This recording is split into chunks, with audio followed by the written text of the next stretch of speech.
Lunes ngayon, wala silang pasok kasi World Teachers Day. Si Daddy Mark wala dito. Kanina pa umalis kasi nag-golf. Simula nung Sabado, Linggo, ngayon, umalis si Daddy Mark ng umaga kasi nag-golf. Mamaya pa yun uuwi mga alas 11. So tara mga kamamsi, kain tayo. Nagluto lang ako ng itlog at saka ham. Ako naman ito fried rice na may itlog, na may bacon at saka pipino. At syempre may ako dito, may kamote. Bakit Ellie? Ayan si Elia, wala sa mood.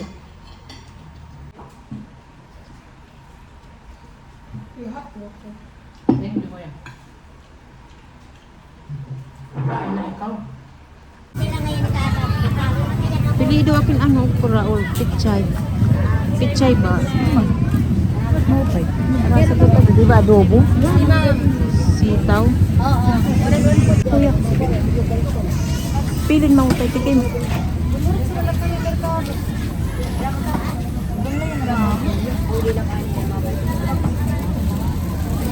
Mau pa? Kamat yun. Atong medya pa nga nila dito pichay. Pero paprasman light yun. Pichay.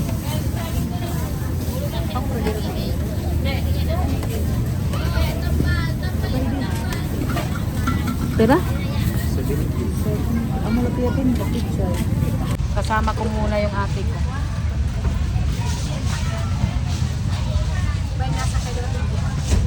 Thank you.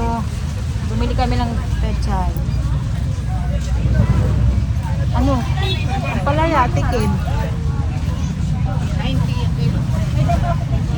Tara? 90. Ay! Pwede ka diri mga dagpunuro. Dua na? Isa pa? Sige. 57. Isa pa mo.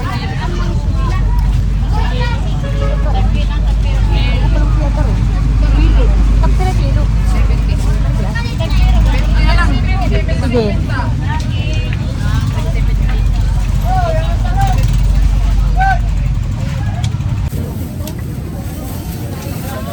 Ay, sulod na tayo. Adinan kuan, adinan pipino. Salamat. Ang karubasa na lang. Bumili ako ng kalabasa.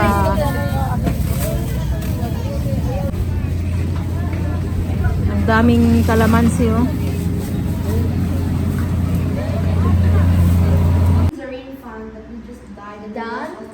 Now, foundation. Naglalaro sila ng make-upan. It disappeared. Si Ellie kasi mahilig yan mag-make-up. Yung ko, lipstick ko, pinaglalaruan. Ilang beses na ako nagbili ng lipstick. I'm also gonna grab a torch. Lumsy, I have dynamic lights. Then, Ano yan? What is that? The eyebrow. eyelashes. Eyelashes. I guess. Now your nails. Heli, Oh yeah, look we at deleted Octafy. Remember, we deleted Octafy. Remember, we deleted That's a Octafy. clever That's why idea. no more dynamic lights. That's good. Ah, wow, may paano pa. Nails. Extension, no? Ng kuko ni Ellie. Wow, ate, ah. Very good, ate. Tomorrow. Galing ni ate, oh. Nandito na kami sa bahay. Bumili ako ng isda kasi magtula ako. Tinulang isda. Hindi ko alam kung ano ang tawag nito. Anong ngaran nini, Tikim? Buraw. Buraw? Buraw daw na isda. Fresh pa. Magtinula ako tsaka magprito. Lagyan ko ng malunggay tsaka petchay, mga kamamsa. Ayan, di ba marunong maglinis ng isda si Mami Irene?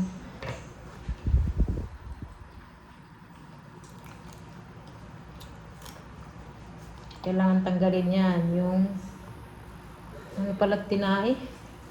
Hasang. Hasang, oo, hasang. Kailangan tanggalin yung hasang.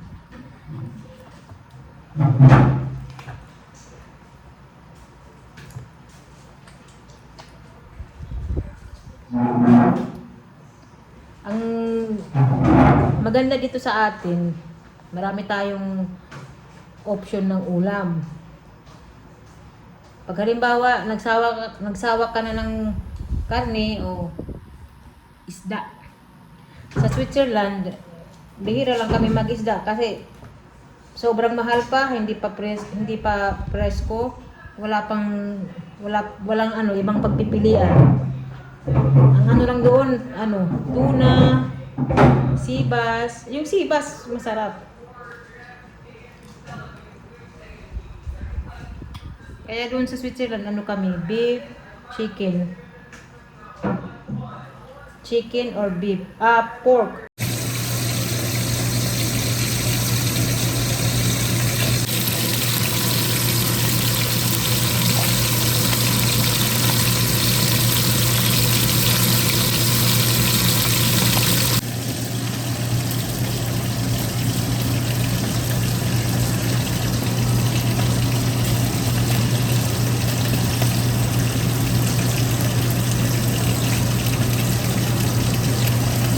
Kumakain na sila, mga kamamsi.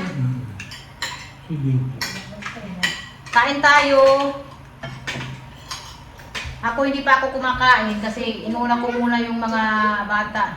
Yung papa ko nandito at saka yung ate ko, yung pamangkin ko. Si Daddy Marco nasa labas kasi nagsugba siya ng isda.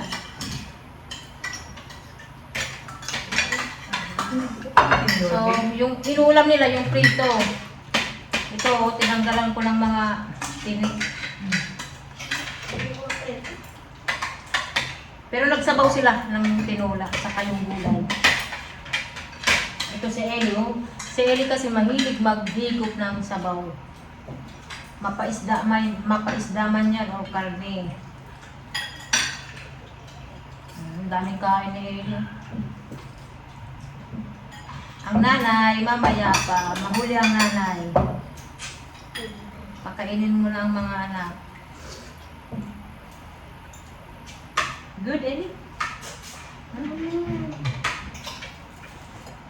Nandito kami sa kwarto ni Eli. Mommy! Kasi nag-uusap. The teacher said I must practice Oo, cutting makakalat mo na this. yun. Yeah. Nag-uusap kami ng ate ko kasi yung ate ko malungkot. Pinapalakas ko lang yung loob niya. Kaya siya nandito sa bahay kasi galing siya sa hospital. Tapos kanina nga pumunta kami ng merkado. Palengke para nga bumili ng ulam, ganyan, para makakain siya ng maayos. Kasi yung asawa niya, yung bayaw ko, nakikita niyo yun siya. Nakikita niyo yun sa mga video ko nung nagpagawa kami ng bahay, nung ano ba yun, Yung may mga pinapagawa kami mga kamamsi, yung bayaw ko. Na kuryente siya kahapon doon sa summer.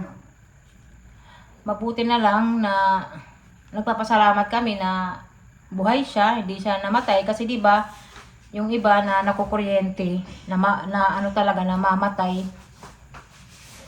Eh yung bayaw ko lumaban kahit na malayo sila. 2 oras ata yung biyahe nun mga kamamsi. Galing doon sa lugar na pinangyarihan papunta dito sa Tacloban. I see you. I see you, Ate Kim. Ayun, may kausap yung ate ko. Nalulungkot. Can you close the door first, please? Sige na, baby. But the teacher will get mad. Ha? The teacher will get mad because the cutting the paper. Yeah. May kausap yung ate ko. Nalulungkot ako sa ate ko kasi Because I must make a candy. syempre mahirap yan sa kanya. Asawa niya yan, 'di ba?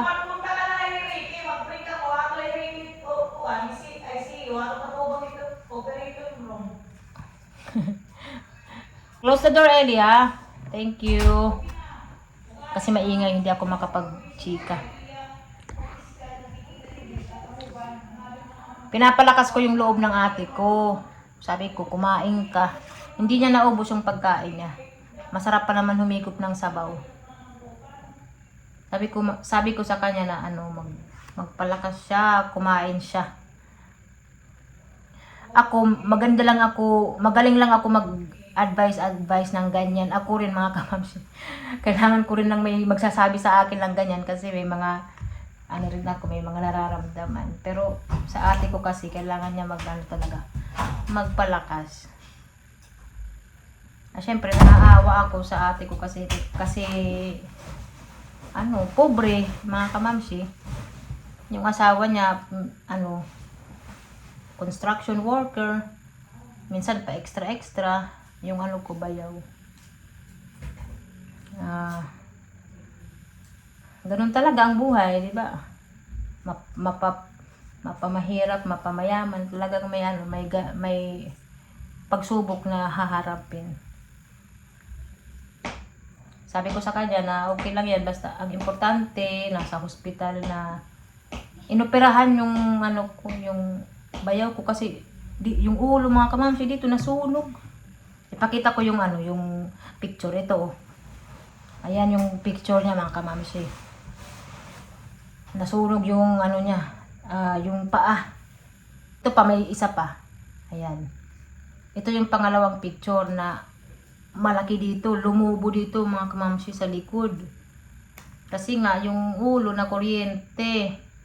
Yung ulo ata yung unang tumama kasi may may live wire nasa taas, may live wire daw. Hindi ko alam ang buong istorya, basta may live wire. May inaayos ata yung bayaw ko. Pag tayo niya, tumama siya sa live wire. Na hindi ko alam bakit nagtrabaho siya na may live wire doon, di ba? Na siya dito, natamaan dito. Nabutas. What, Daddy? There's no school tomorrow. There's no school. Wow. That is good. Nainis ako kay Daddy Marco. Sumisingit. Nagyayaw-yaw ako. Tapos, sasabihin niya, mag-gulp siya. Bukas kasi wala daw pasok. Na high blood ako. Diyos ko. Mayroon pa naman akong ngayon. Period. Kasi, may iba tuloy ang ating usapan nito. Sabado, Linggo, ngayon nag-golf. Pati pa naman bukas. Diyos ko, pagod na ako dito sa pagbantay ng mga bata. Na-high blood tuloy ako mga kamamsi. So ayun, balik tayo doon sa bayaw ko. Nabutas dito mga kamamsi yung likod ng ulo niya. Kaya inoperahan siya kanina.